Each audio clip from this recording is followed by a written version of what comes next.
be on Radio 1 next. Doing all this.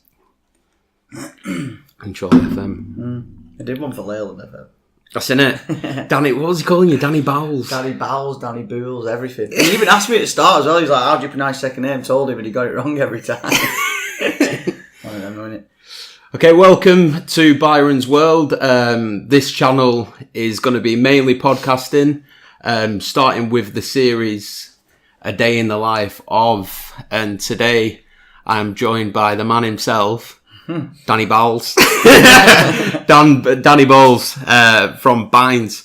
Welcome to the pod. Cheers, mate. It's the first one. The pilot, as most say. So you're Captain Bowles. Or Bowles. I don't know about that. So Byrons. Yeah. Where did the name come from? I've got a rough idea. Go on, what's your opinion? What do you think? Woodbines, aka cigarettes. If I'm honest, it's a bit of a crap story. Go on. It's actually Charlotte, my girlfriend. She originally thought of Vines, Right. The Vines, and we proper like that. But there's a band called The Vines. Like they're not, I don't think they're that popular, but if you do Google them, they come up. So it was the only name. We were like playing around with names. I think Nova, someone said at one point, which there was just loads of different names that were flying around, and they weren't really like fitting with us for about 18 months. And then when Charlotte said that, I'm like, yeah, I quite like that. Put it to lads, they liked it. And then we seen there with this other band, so it's a bit shit. So all we did was just change the V to a B and got Byrons. Took the V off. But then there is kind of a story behind it, I suppose, Woodbine and stuff, and that's what people think. But no, it is a bit of a stale story, really, mate. That's how it come about. It was just changing the V to a B, really. And when did you form now? Formed, it was September 2016. Right, so we're coming up to 3 years. Well, yeah, just over 3. It must be earlier than that. It must be. We've been doing it 3.5 years now. Right. Was that your idea? Yeah, it was basically when I met the lead guitarist, Matt. So like everyone's from Leyland, but obviously we went to school together. Matt went to Wellfield. I think he's similar age to you, Matt Broderick. But I never really bumped into Matt. It's weird, 'cause like we all know everyone in Leyland, don't we? Yeah, but yeah. He's just one person I never really bumped into. And then my mate started working with him. I'd like written a couple of tunes, but I couldn't play an instrument at the time. So it was just like words, really. And then it was Liam McCall. Liam McCall, like, oh, you need to meet this lad I work with. Like, you'll probably get along with him. And I met him, and I did. And we both had very similar interests. He'd been in a band, well, a few bands, I think, previously, but wasn't in one at the time. Wanted to get it back going again. Then Charlotte bought me a guitar for Christmas, and as soon as I got that guitar, it just kind of kicked on from there. Really, I started writing tunes straight away as soon as I could play a couple of chords, and then sending them to him, and he was like genuinely really keen on them. So it just kind of formed from that. It was just me and him at first, and I managed to blag Badge because I knew Badge had mentioned he played drums a little bit when he was younger. Yeah. He weren't really keen at first. We just kept pecking his head, and then he kind of give in. And then Jimmy, his brother, come along. We did like 6 weeks without a bass player. Yeah. And then Jimmy come in, and then that's how the band formed, really. So it's a bit of quite a random story. There's no real like, you know, a lot of bands like they've done it for years, kind of grown up together, been wanting to be a band. We're kind of thrown together, but quite unique. It's quite cool. That, so you've only been playing guitar for 3 years as well? No, I met Matt a year before, so I've been playing guitar about 4 years now. Still good progression though. It is good, yeah. I am pretty proud of that because it's just one of them though. I've got that type of personality where I never do anything half-hearted. So like, just go all in. Yeah, I've always been like that. So I always said I wanted to do it, never got around to doing it. Charlotte surprised me at Christmas, and then it was just kind of every single night, like literally just strumming your fingers away. Yeah, like I used to play Xbox when we were younger and stuff. That was the Xbox then. Like getting on from work, it was like non-stop all night. So I put a lot of time in, like, but I have picked it up quite quick. I do kind of feel in a weird. I think I was always kind of meant to do it a little bit. Do you know what I mean? Yeah. And even though I found it later on, I do kind of feel with how well I've picked it up, I was kind of meant to do it. Like. Yeah. Well, it's not your first brush with music. No, it's not. No. Do you want to elaborate on that? Yeah, well, Mystic. No, but I think it all stems from that, especially the writing. Yeah, of course. Because, like I said, before I could play guitar, I'd written a couple of tunes without music, just words.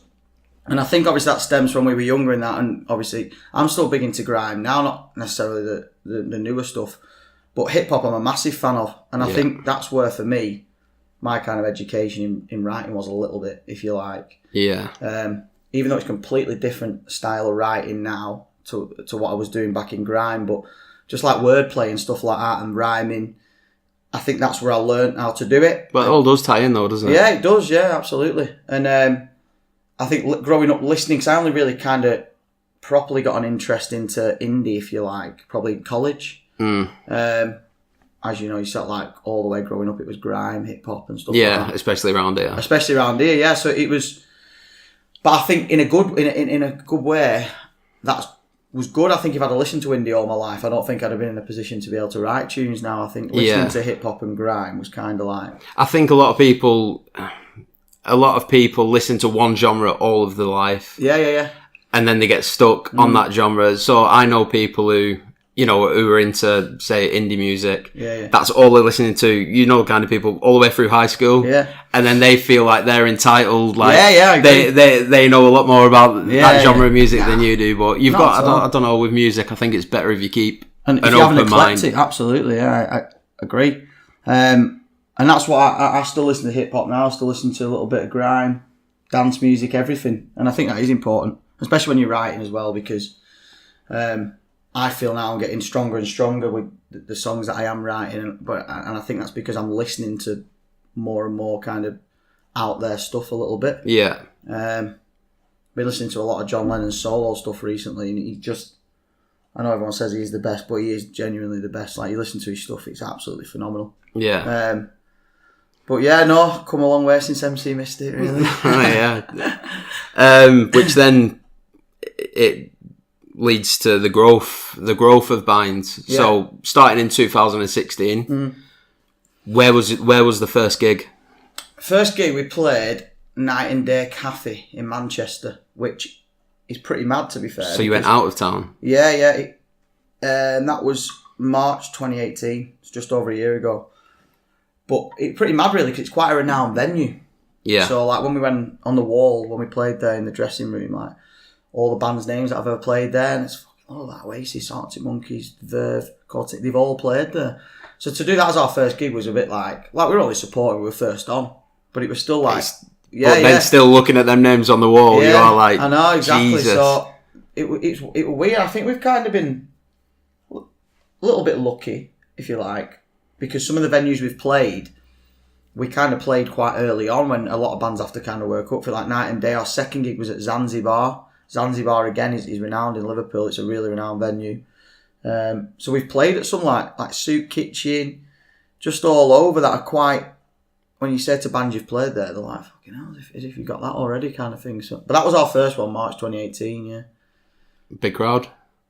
Probably one of the biggest we've done, yeah, just because it was our first ever gig. It's probably still to this date the most enjoyable one we've done. Yeah? I think so. It was nerve-wracking, obviously, before we went on. But it was kind of first time being on stage.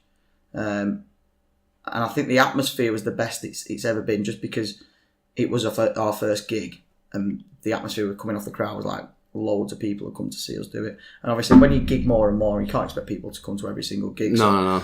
Now we're starting to gig more. It's hard to get that type of crowd. Did you get a lot of people from home? Yeah, loads. For the people who aren't from around here, we're from people could be listening in bloody Norway or Sweden or something. Yeah.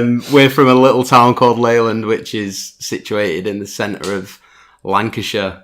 It's a lovely little place, isn't it? You ever watch Emmerdale or Coronation Street? That's Leyland, basically. Everybody knows everyone. And then 2 years ago, we got voted the best place to live in the UK. Is that right? Never knew that. I think we got beat last year by, not Middlesbrough, Sunderland. Middlesbrough? No, somewhere around there, Tyneside somewhere, I'm sure it was.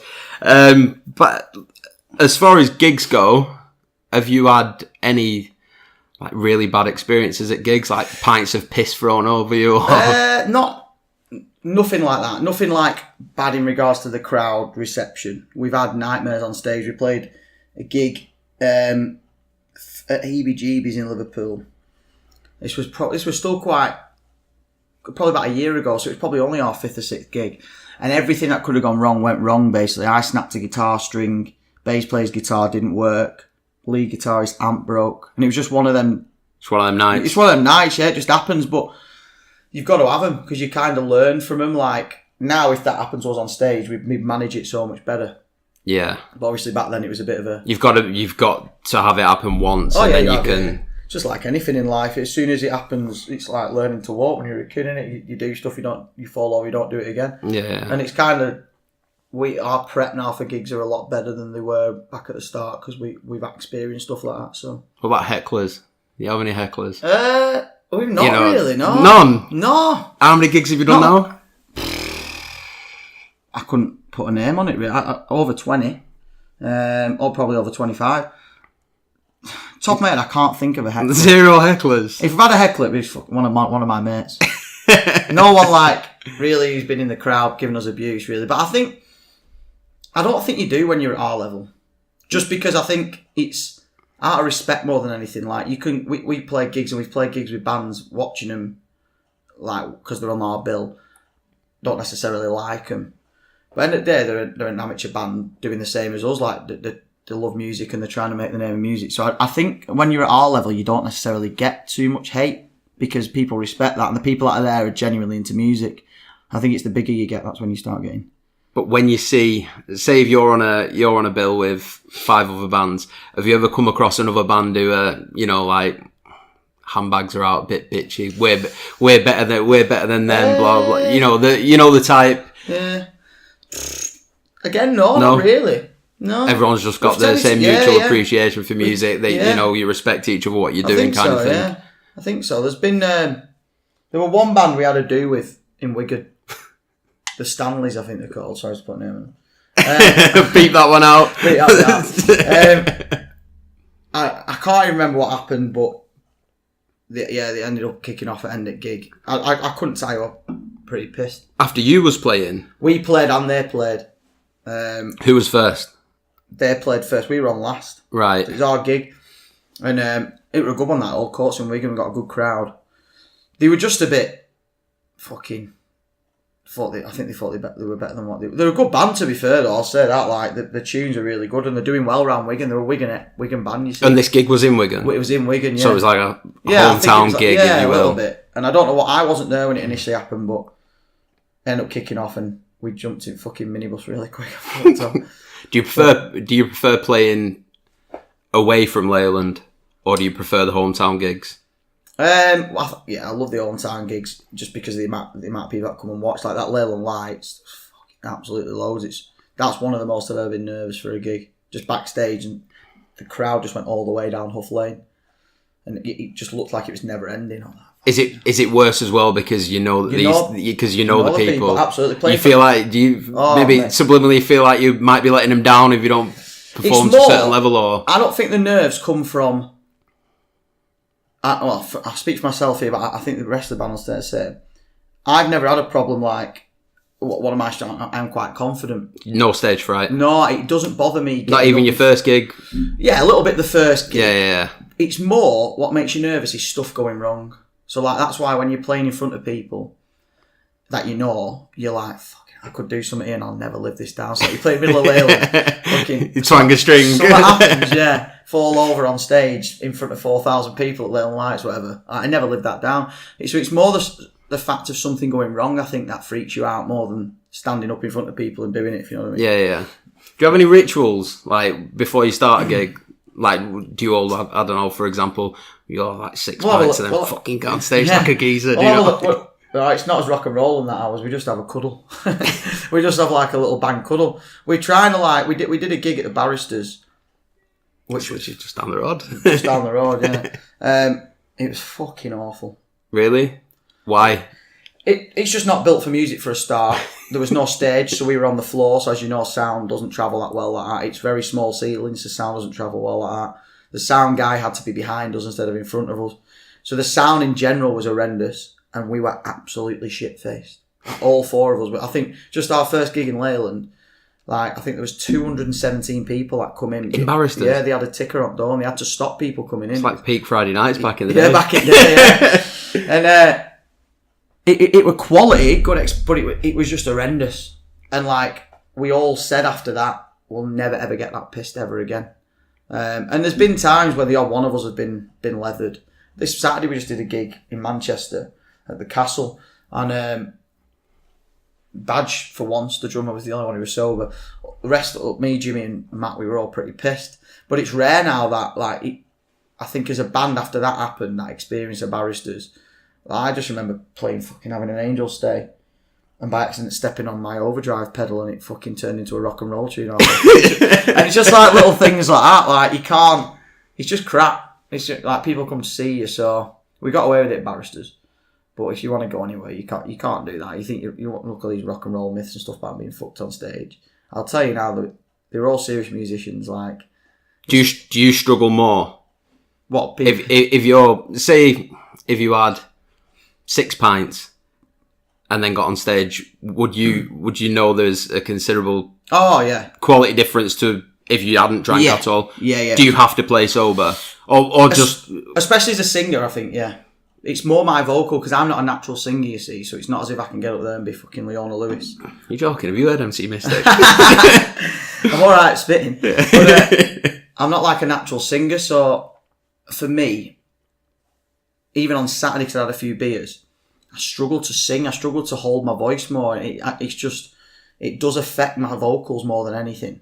But it's just like anything when you're pissed. It's like anything you do when you're pissed, you can't do as well. Your concentration span, everything. Yeah, you start being more erratic. Your guitar playing's more erratic. So it's just, I guarantee now, like Oasis and all these bands, when they did massive gigs, they weren't fucked. Have you not seen the documentary though? Well, the film about him. Yeah. What was it that was on? American Crystal Meth or something. Fucking hell! Did you hear him? But you don't. Yeah, but you not see the gig that they did after it. It was horrendous, wasn't it? Oh, and that's awful. why I know what. That's what I mean. I think it's, people think like rock and roll legend and all that, and there's probably a lot of drug taking and women abusing and shit that goes on after they've played. Yeah. But I honestly think majority of people who take it seriously when they play with a straight head. Yeah, I suppose you have to, don't you? Yeah, I think so. Right, the next thing I want to talk about, the talk of Leyland. Yeah. The robbery. Talk to me, Dan. Lesson learnt on my behalf, really. My fault overall. Was it in your motor? In my motor, yeah. And you know, like with Leyland at the minute, you just can't leave stuff in your motor.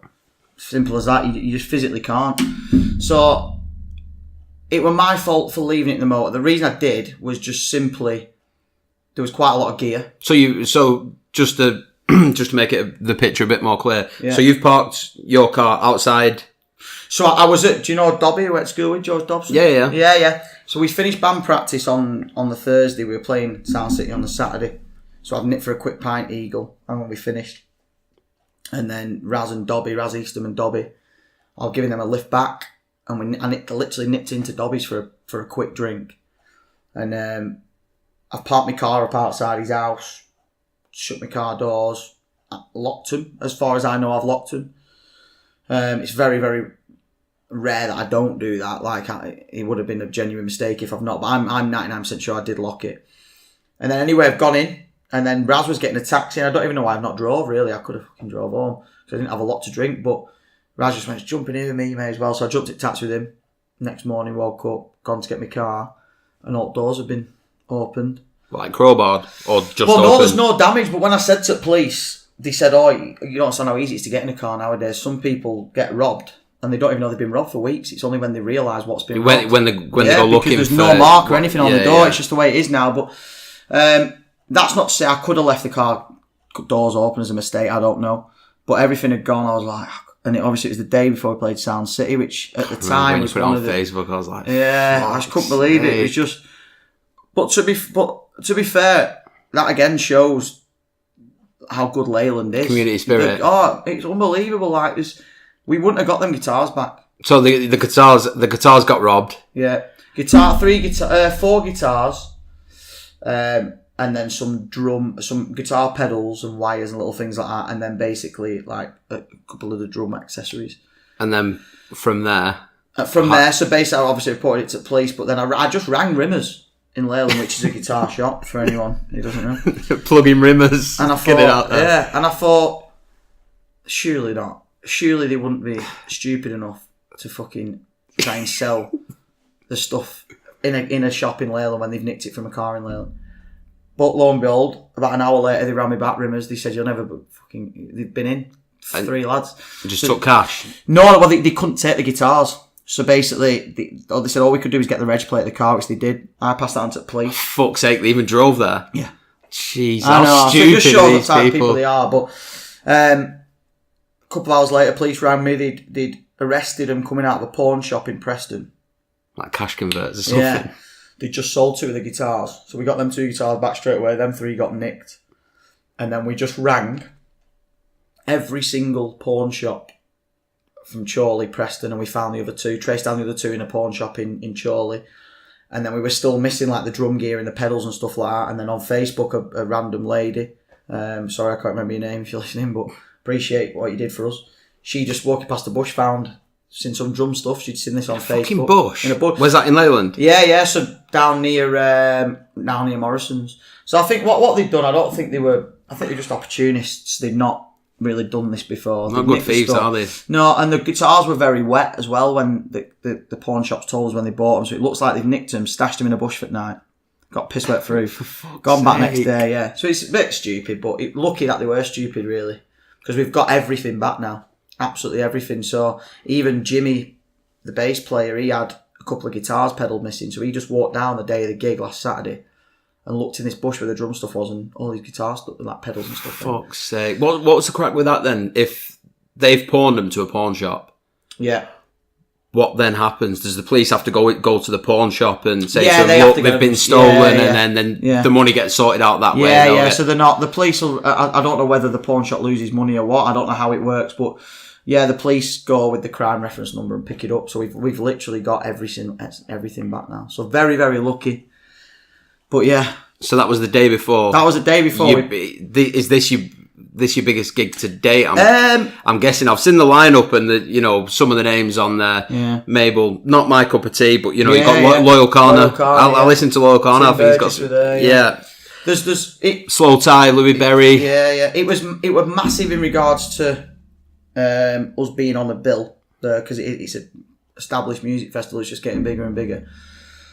We played in quite a really small venue, and there weren't many watching us, so it's probably one of the smallest gigs we've ever done. The Baltic Roastery tent. Yeah, the Baltic Roastery. Done my homework. Yeah. So it's genuinely probably one of the, if not the smallest gig in regards to people we're playing with in the venue we've ever done, ironically.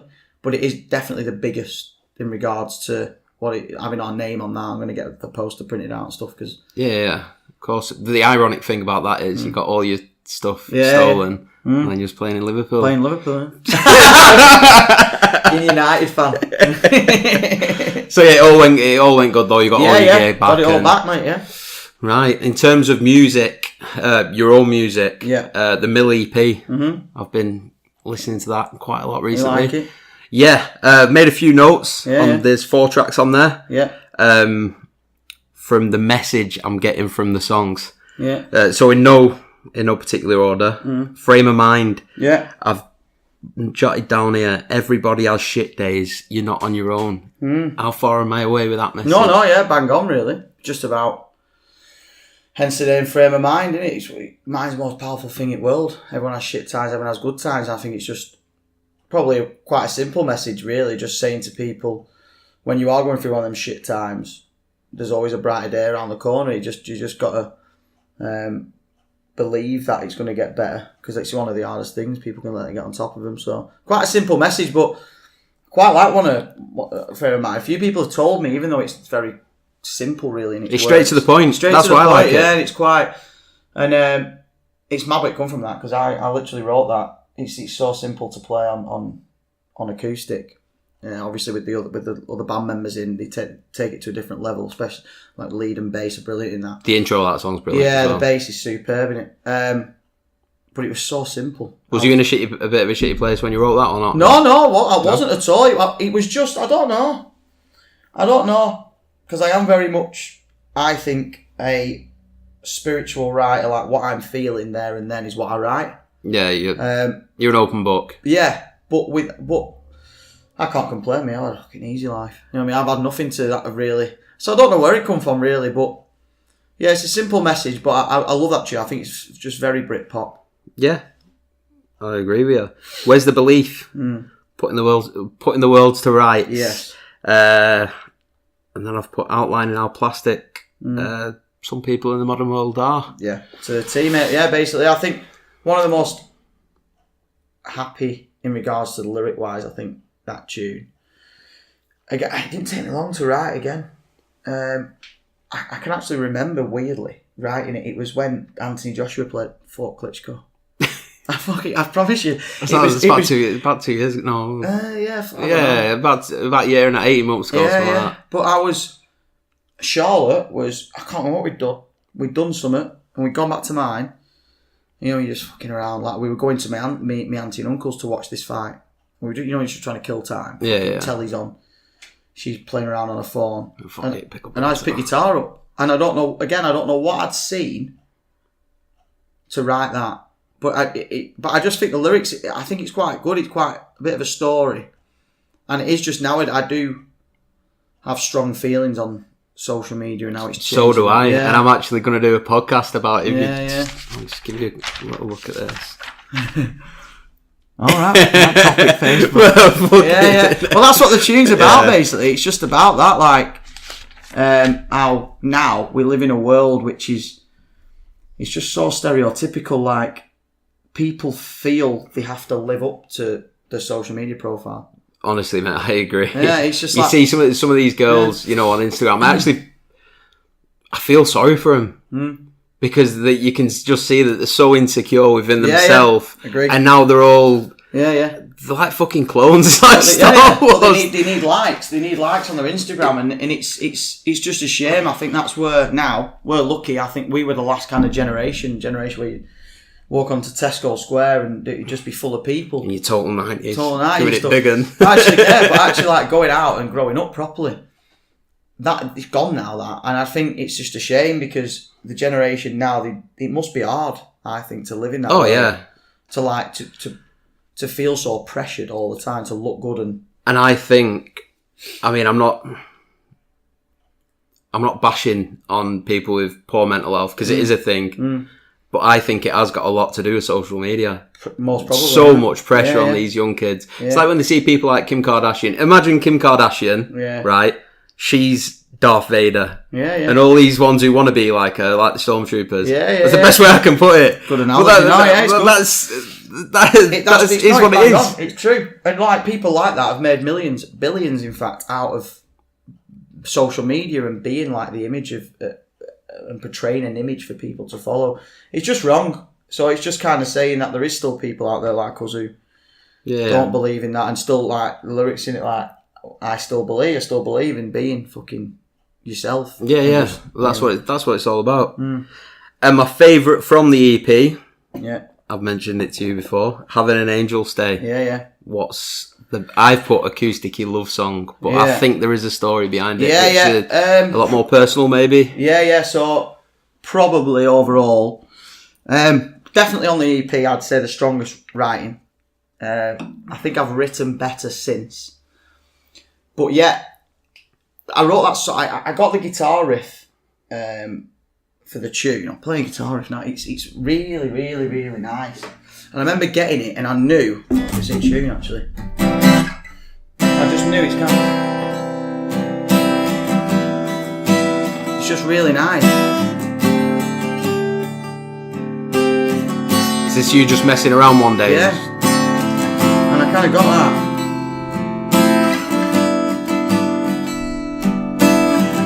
And it's very, I said about John Lennon before, I've been listening to like a lot of John Lennon at the time, his solo stuff after the Beatles. Weirdly, when I recorded this, the producer, Mark Jones, he said it reminded him of John Lennon and Richard Ashcroft, which I was like, fucking, that's a massive compliment. But I got that riff and I thought, yeah, it's really, really nice. And I kept playing it.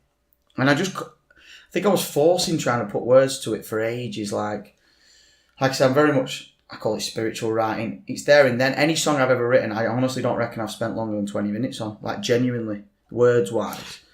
Do you sometimes write down lyrics though? Store them in notes on your phone, for example, and then pick them out your notes. Oh, this can go here, this can go there. Yeah. But majority, I'd say 90% of the tunes I've written have been there and then.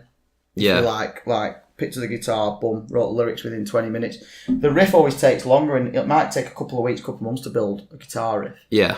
But then the words come quite easy to me, I always think. So I had that riff for about 8 months, and I couldn't put lyrics to it, and I just thought, right, I'm just going to like put it on the shelf. I'm not going to force it, because I just knew the riff deserved good words.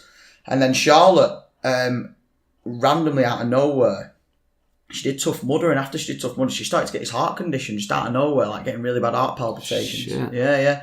So it was like, just come out of nowhere, and she had to go into hospital for, I think it was about 10 days.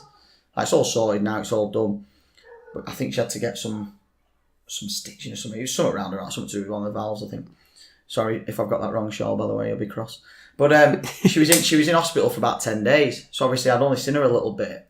And then it was when, and I promise you, cross my heart today, this is true, she obviously got discharged from hospital, and she rang me straight away and said, I've been discharged. And obviously I was buzzing. She went, I've been given the all clear, all done. And I swear to God, I wrote that whole song in 10 minutes from that phone call. And that's why I genuinely think music it's for me anyway, it's spiritual, because I've been trying to put words to it for about 8 months, not got anywhere. And I promise you the whole... Just from that 10-minute phone call? Just from that phone call, it took me about 15 minutes.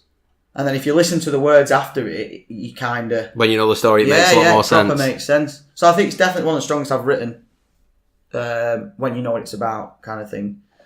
I think it's my favourite Byrons track. Yeah? And it's quite stripped back as well, isn't it? Very stripped back, yeah. So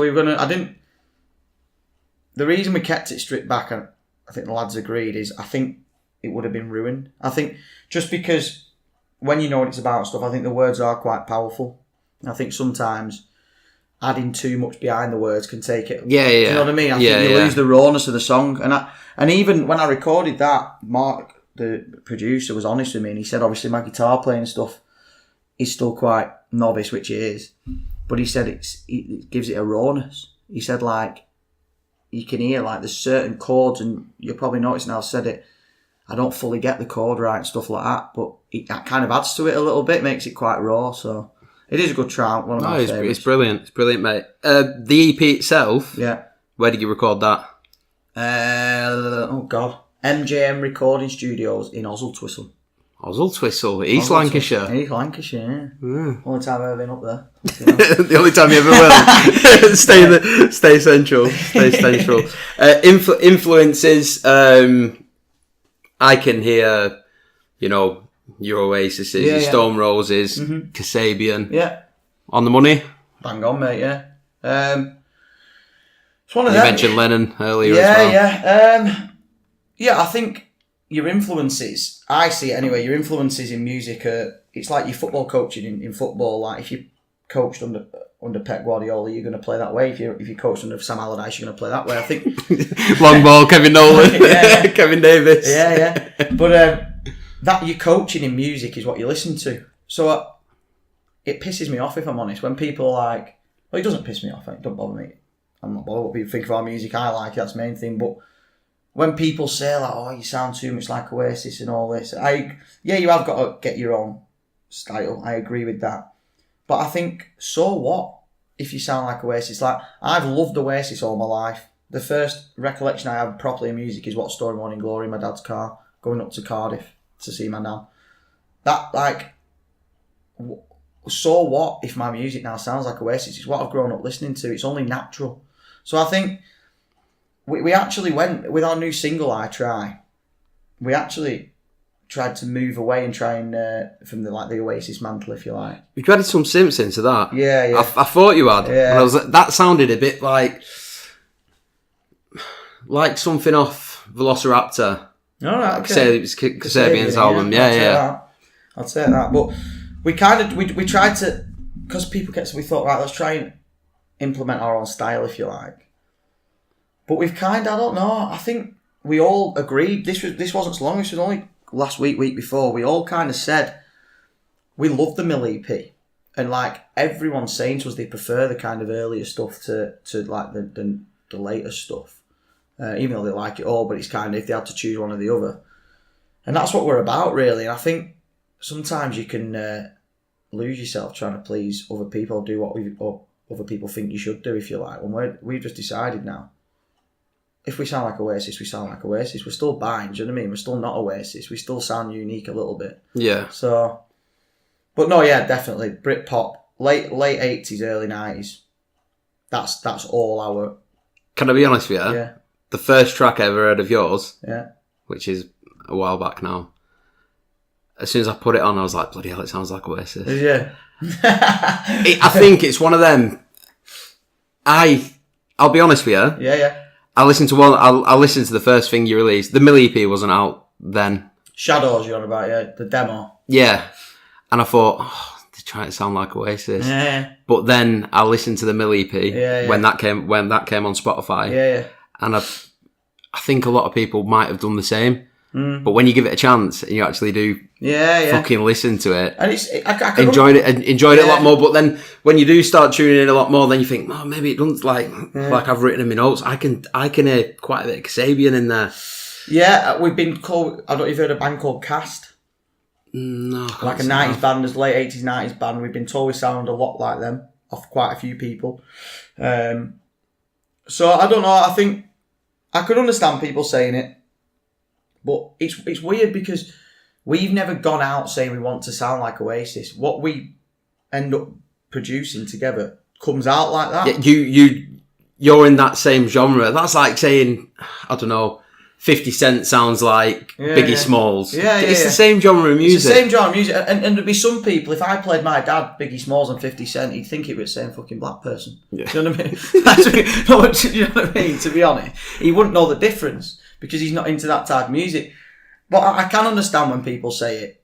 And it honestly, it used to annoy me a little bit at first. And it doesn't now because, one, everyone's entitled to their opinion. But secondly, I just know, like, yes, you can hear Oasis, you can hear Stone Roses, all the Britpop stuff, but that's what you should expect to hear because that's what we love. Like, I'm not going to make a fucking death metal album. You never know. Fucking grow my hair down to my knees and paint I know what you mean. lips. But you speaking then about some people being a bit critical, how do you deal personally with criticism? Do you take it well? Or at first is a bit raw and then you come to, or...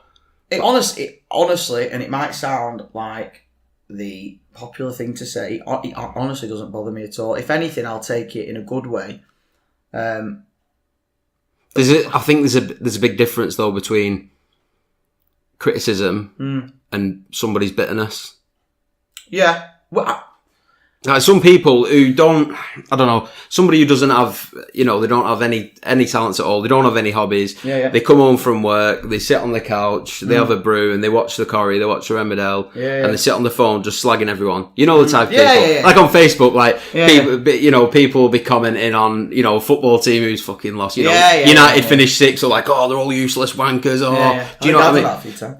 I've not. I like 6th Europa League. Away's on Thursdays in Ukraine. But no, do you see where I'm coming from? There is a distinct difference between somebody being bitter and somebody being critical. Have you lost friends? Oh, no. Absolutely So you've never had no fallouts about somebody just generally trying to take the piss? Yeah, if people have been bitter, then they've not had the balls to say it to our faces. Yeah. That's because genuinely, I know I'm speaking for the band here when I say, I don't know to this date of anyone who slated us. They probably have. People have said many things behind our backs. We're trying to do this, we're trying to be that, we're trying to look like this, whatever. But they've never said anything to us, you know what I mean? So it doesn't... And if people did say that, honestly, everyone's entitled to their opinion. Some people probably do look at us and think we're trying to mirror Oasis or trying to dress like them and trying to fucking... Do you know what I mean? But let them think that. It honestly doesn't bother me. A lot of people who've known me growing up, I think what has shocked some people is because over the last couple of years, my appearance has changed, stuff like that. When I was younger, I was into grime and pop and shit like that. Mystic was in his TN tracksuit. Yeah, exactly. But I'm not changed as a person. It's just you change in life. Like my interests have changed and stuff like that. It's not... Well, I don't think I've changed anyway. Personally, I don't think you've changed from school, or you was like one school year below me. Yeah, exactly. I don't think it is. And I think that's the common thing in Leyland. People don't really change. They're the same person all life. It's the way you get brought up. Yeah. But I don't know. If we have had bitterness, they've definitely not had the balls to say it to our face. Yeah. So if you're watching...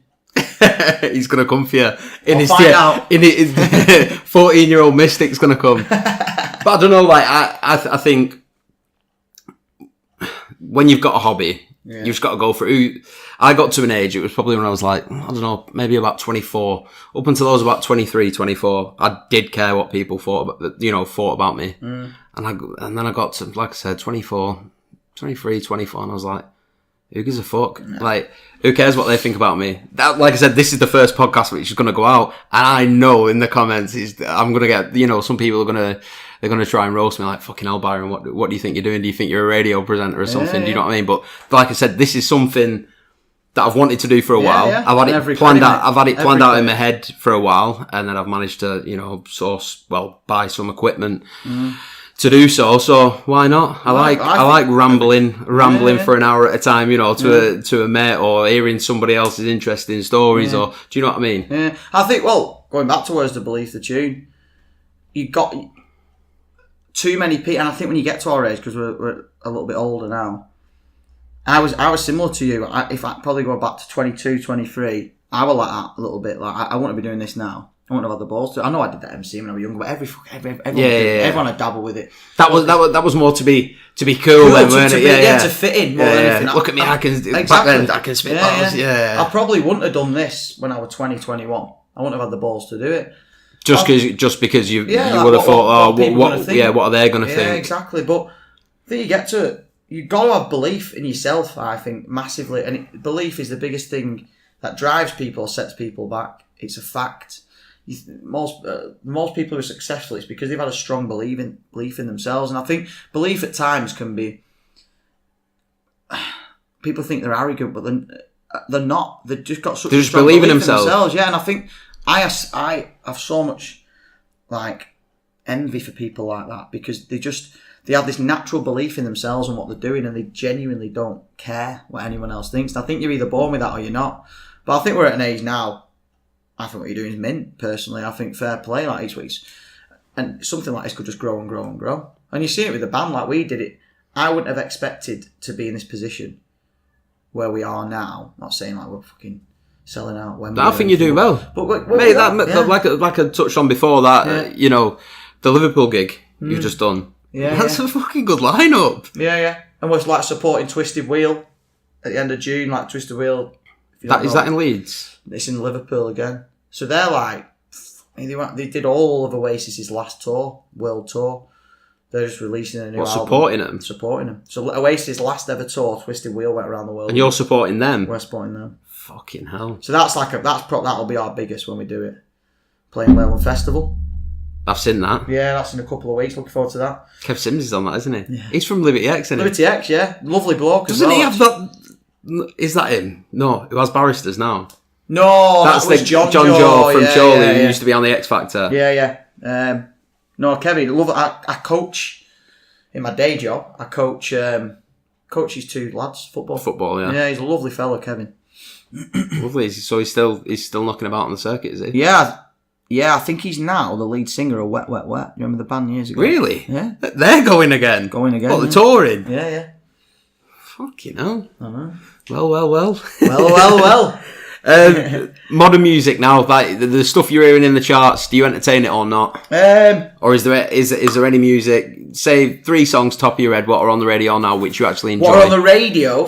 I don't know if I could tell you 3 songs on the radio. No. And I'm not saying that to be edgy. I'm genuinely I think the digital age of Spotify, YouTube, I think it's just took over, hasn't it? It has. I don't like pop music. None at all. And I know it's... No guilty pleasures. I think all pop music's guilty pleasure, just because it's on the radio all the time. You find yourself singing it around the house just because it's glued into your head. No. It's hard to say I don't like popular music, because I'd love my music to be popular. That's what it is. Popular music. That's what yeah, so of course. I'd love my music to be popular. I love my music to be on the radio. But I just think... I listen to some stuff on the radio, and I'll say it to Charlotte sometimes. I'm like, have you heard the lyrics in that? How has that even made it? And I'm not saying it's all about lyrics. No, I know exactly where you're coming from. But it's just painful sometimes. For me, I'm still genuinely the only there is a lot of good new bands coming through on the circuit that we've played with. I went to watch a band called Planet last Monday in Manchester, Australian band. Australia have got a brilliant music scene at the minute. Leading it are a band called DMAs. Oh yeah, they did the cover of Shares Believe, didn't they? Yeah, absolutely outstanding. Are they Australian? Australian. Are they? Yeah. One of them wears the Burberry shirt, doesn't he? Yeah. I tell you, for me, I feel as strongly for them closely as Oasis. That's how much I love them. They're the best, for me, the best band, definitely since like Arctics and Kasabian came out in like 2010, 2008. They're definitely the best band since then, but for me, I don't think I've felt that strongly about a band since Oasis. That's how much I like them. I think what's weird about them is when me and Matt originally formed this band and we kind of sat down and we said what sound we wanted. We said we wanted to recreate Britpop, because obviously Britpop finished. Well, it's definitely when Oasis finished, but really 2000. Yeah. It finished that kind of Britpop scene, Cool Britannia, all that. We both agreed we wanted to recreate that in a modern version. DMAs have done that, and I listen to DMAs and it's mad because that's the sound I envisioned for us. Yeah. It's just nuts. So I definitely recommend them, but I still find myself going back to older music. All the time. There's a band called The Blinders as well, they're a bit punky. Their album's brilliant. But again, it's one, I listened to that for about a month and then got bored. What I think's different nowadays, I don't think there's any, apart from DMAs, I don't think there's any albums. You have to go back to Kasabian, Arctic, like you can listen to a Kasabian album, Arctic Monkeys album all the time. I could probably listen to AM on repeat. On repeat, yeah, exactly. And it's same with Definitely Maybe, What Story Morning Glory, Urban Hymns by The Verve, The Stone Roses. You can listen to them over and over again, they never get bored. And I think Arctic Monkeys and Kasabian are the last bands to be able to do that. Yeah. I think now bands release decent albums, but there's one or two songs in it. They're just fillers. They're just fillers. And I think that's where, for me, I wouldn't release an album if I didn't think every track was... That's what me and Matt said. We wanted to kind of... I believe we're going to get signed. When we do, say when, not if. We want to do a first album that will stand the test of time, basically. Not just... You know what I mean? Not just be like, go to number one for a week and then be forgotten about in a year's time. Which is happening to... Yeah, we want to like... And back to what you were touching on before, the lyrics, songs in the charts at the minute. There's a track called Location, and there's a lyric in that. Send me the location. Send me the location. Yeah. I'm so fly, I'm flyer than a rocket right now. And this is being played every fucking day. Don't surprise me. You're listening to people like, I don't know, it's like the kids who are listening to like Ariana Grande and stuff what the fuck? I'm giving it up. I'm giving it up. I'm giving it up. It's not. No. It's just ghostwritten, isn't it? No, it's ghostwritten drivel, which is it's just coming from producers. Sing that, like a sheep poking them with a cattle stick. Yeah, exactly. Getting that fucking booth and sing that now. Absolutely. And I think that's what pop music is, unfortunately, and that's why I don't have a lot of respect for it. I think a lot of pop stars, it's not about them as artists, it's how they can sell themselves and how they look, so the industry will choose them because they look unique, they look niche, if you like that rapper bloke who's been sent down now, who had all multicoloured hair and shit 6ix9ine. Yeah. What the fuck, what's he come as? I know, yeah. What's he come as? But exactly, he stands out, doesn't he? Yeah. He stands out, so like... But is that with what we were saying before about, if people on Instagram, is that what you've got to do now? Is that what you've got to do to get noticed? To make it, yeah. With fucking rainbow grills and the fucking 5 colours in his hair. He's going to get fucked. I think he already has been fucked. Imagine walking in, fucking... Someone's been on a lifetime for doing whatever, and he walks in, and they've not seen the outside world for years, and he fucking walks in. Did you see what he got sent down for, though? No. Really? It was like fucking underage, messaging underage people, fucking interacting with underage, like weird. It was a mad charge. When I was reading it, I was like, fucking what a weird guy. I know he doesn't look like the fucking brightest shilling. Do you know what I mean? But no. And what you were saying, another thing, what I'll pick up on when you're saying that you're listening to all the old albums. Do you remember when you was growing up? And it actually ties into when you were saying, what's the story, Morning Glory? Your dad had it in the car. Do you know, when you was growing up, did you ever think like, oh, my dad listens to the same fucking album all the time? Yeah. There used to be, in our living room, there used to be a six disc changer, and my mum always used to have a Meatloaf CD in there. Yeah. She always used to have the Latest Now CD. She used to have a Robbie CD in there, a Madness CD in there, and a Michael Jackson CD in there. And I used to think to myself, why is it always these same? Yeah. The only thing what used to change was the Now CD. Yeah. You know, do you remember they used to? Yeah. But I don't know. Maybe we're just getting to that age, and modern music, it's not. I think you'll see a change though. I honestly do. I think there's bands. When I watched that Planet the other Monday, there was a band called Rats, the Rats from Liverpool. Genuinely one of the best bands I've seen, like amateur bands. Brilliant. I know Carragher put something on his Instagram about them as well. There's Clear Green is another band from Manchester we've played with, are doing really well. Reclaim Vienna, they're up Northwich way. There's just a lot going on in the amateur scene at the minute. And what I've noticed from us playing, I think the kind of desire for music's coming back. For guitar music more than anything. Yeah. Which I think is the most important thing. Because at the end of the day, that's when you get good bands, when there's a desire for it. When there's no desire for it and people aren't really asked about going to gigs and stuff like that, the music's stale. There's no wonder why the music's stale, for me. I think now you can see, you look like Liam Gallagher's come back for a solo tour and he's selling out massive. Oh, yeah. And when we went, I went to Cricket Ground. Oh, yeah, in Manchester. And it was like people in the 50s, 60s, like loving seeing him again. But then 15, 16-year-olds. And I think it shows now, for me anyway, the younger generation, there's a need for it again. They're wanting it. Do you think Liam Gallagher and Cortinas especially, do you think it's a bit of a trend though?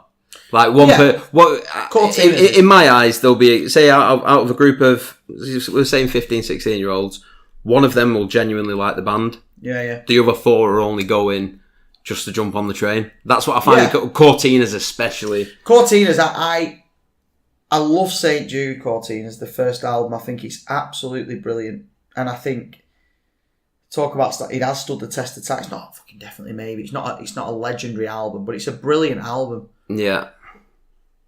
I think every album since has just been, they've tried to recreate. I think they've done what I said when I said we tried to recreate ourselves in our new single and realised it's not us and we're going to go back to what's us.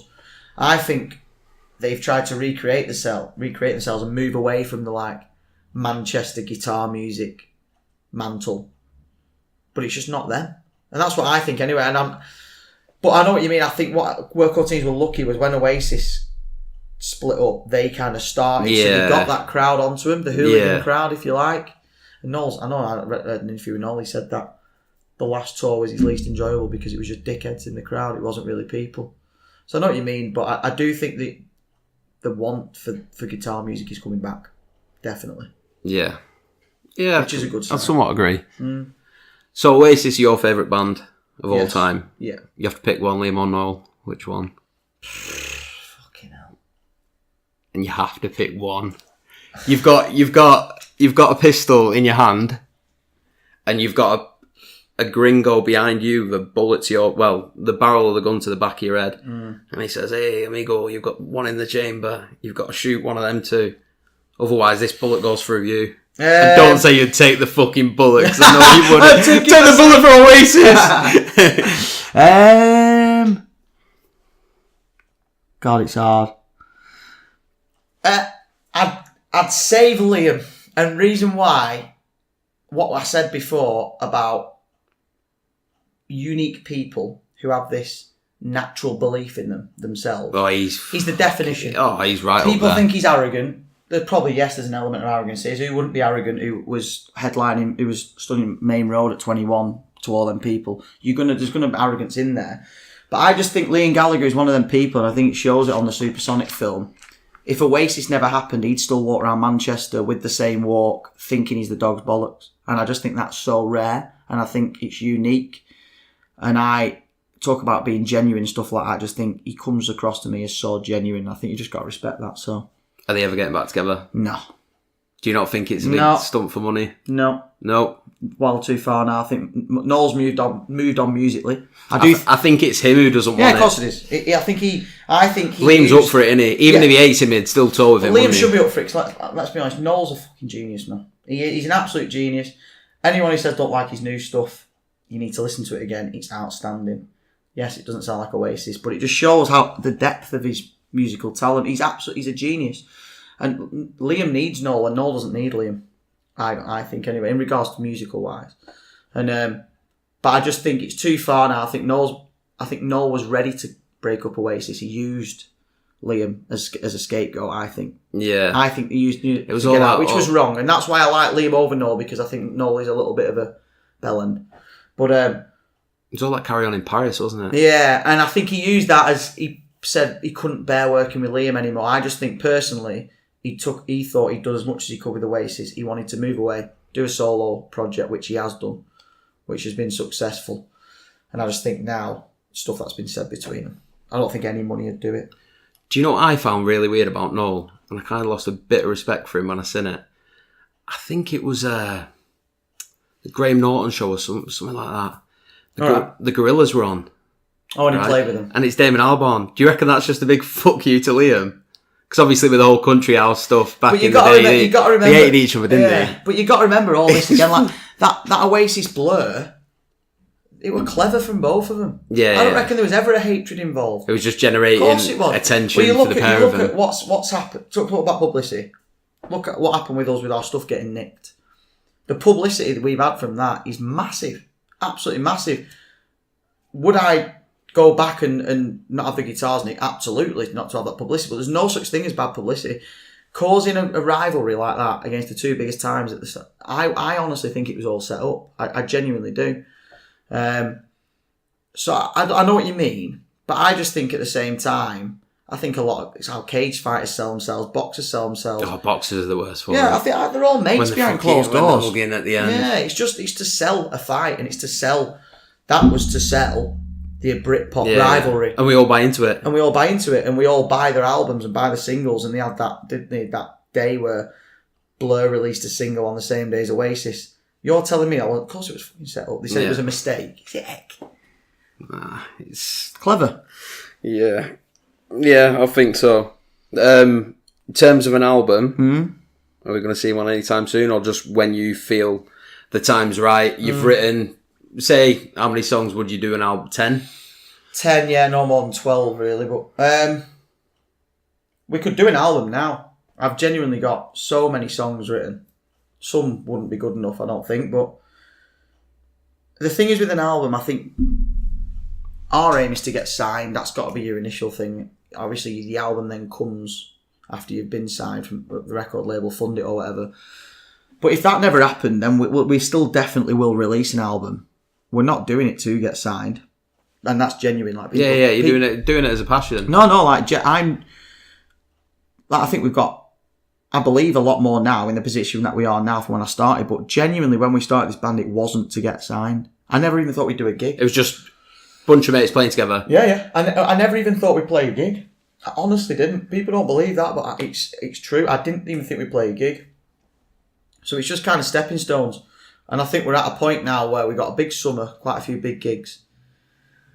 If this time next year we were still in the same position and we hadn't been signed, it's probably a different story. And you probably think like, look, do we stop focusing on trying to get signed too much and maybe just let's get our music out there and make an album? But at the end of the day, we can't physically afford to record do the independent route. To get the album recorded to a level which it should be at for a start, and then the publication of it, getting all the artwork done, making CDs, getting vinyls, promoting it all.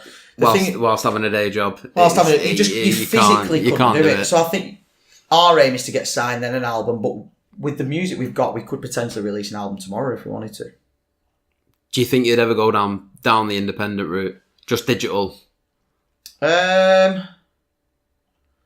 must admit, I've never even thought of it. I don't know, really. I think I couldn't say that until I'm in that position to make a decision. Do you know what I mean? I think I know for a fact I'll play guitar for the rest of my life. I was on it before I come here. It's the first thing I do when I go home from work all the time. I piss Charlotte off with it all the time. She's like, Danny, come on. Fucking how the hell's on, love? Yeah. Not now. It's like, I know for a fact I'll play guitar the rest of my life, which means I'll write tunes, because I never play guitar without writing a tune. It just comes naturally. So I think there's going to be tunes coming for the rest of my life unless I lose an arm or something. I know the rest of the lads in the band are loving it. So it wouldn't surprise me if we did. If we didn't get signed and we thought, right, we're just going to go down the independent route. I think Jerry Cinnamon's shown how... Well, yeah, there you go. That you can do it, but it's a lot of work. A lot of work. Yeah, like, again, with day jobs and, commitments. Anyone got kids in the band? No, but we've got one engaged now. Is that you? No. Oh, not yet. Not yet. Shh. You're listening. Right. 5 quick fire questions before you go. You're on desert island. Right. You can only have one of each of the following. Okay. Song. Slide Away Oasis. Dish. Chicken tikka dupiazza curry. Album. Definitely maybe. Drink. Beer. Just a lager. Woman. Woman? Fucking hell. Charlotte, of course. Not your mum. Not your mum. Made me feel bad now. Sorry, Mum. Sorry. Right. 3 dream women. 3 dream women? 3. Fucking hell. You're going to get me in trouble here. Not go celebrities, no one local, not Big Deborah from Barristers, Jackie from Railway. These ain't real people. Women. Right, okay. I'm going to throw out Jennifer Aniston in Friends. Sensational. Right. I like that bird who Wolf of Wall Street. What's she called? She looks decent. Not me. It's not Mila Kunis. What's her name? I know you. Margot Robbie. Margot Robbie. That's the one. Margot Robbie. 3rd. I bet you sat there thinking, "Stop being soft." It's weird because I'm genuinely 3 dream women. Jennifer Aniston, Margot Robbie. It's a toughie, that. Tina out of Corrie. And Tina out of Corrie. No, do you remember? I can't remember. Which era? Michelle Keegan. Oh. Not now though, because she's had her lips done and shit. She looks like an. Is she? Yeah. So Michelle Keegan, Jennifer Aniston, and Margot Robbie. Yeah. But Michelle Keegan when she was in Corrie, Jennifer Aniston when she was in Friends, and Margot Robbie in Wolf of Wall Street. Marry one, shag one, kill one. Oh, for fuck's sake. I'd marry Jennifer Aniston. I'd kill... I know who's coming. Kill Tina in a tram accident on cobbles. Fruit Bistro. Yeah. I'd kill Michelle Keegan and I'd shag Margot Robbie. It's Margot Robbie. Is it Margot Robbie? Margaret. Don't know. Final question. I'm going to start asking this everybody who comes on the pod. Okay. What's the dream? So the end, the end game. So for you, it'll be with the band. The dream with the band, just after what I've been saying the last couple of weeks, be ourselves, genuinely. I know it's a bit of a shitty thing, but obviously, yes, you could say we want to headline Wembley, we want to sell out Wembley, all this, do it. I've always said we'd love to do, imagine 30,000 on Worden Park, something like that, homecoming gig. Incredible. But end of the day, I think all that will come if we just be ourselves. Genuinely, I think recently we've not sold our souls a little bit, but we went down a route, tried something new, and it wasn't us. So I just think end goal, just be ourselves. If that means in 30 years' time I'm sat with you, we're talking about a Wembley show that we've just done, or I'm sat with you and we're still doing this, me and you, I'd be happy as long as we've been ourselves. So that's the most important thing to me. Yeah. Brilliant. All right, mate. Nice one for coming on, Dan. Appreciate it, Byron. Nice Absolute one, mate. pleasure. I enjoyed it. Social medias. Yeah. I've put them all in the descriptions. And just Bynes Band basically on all of them. So spot on. All right, mate. Pleasure, mate. Nice one. Appreciate it, bro. Thank you. Enjoyed that.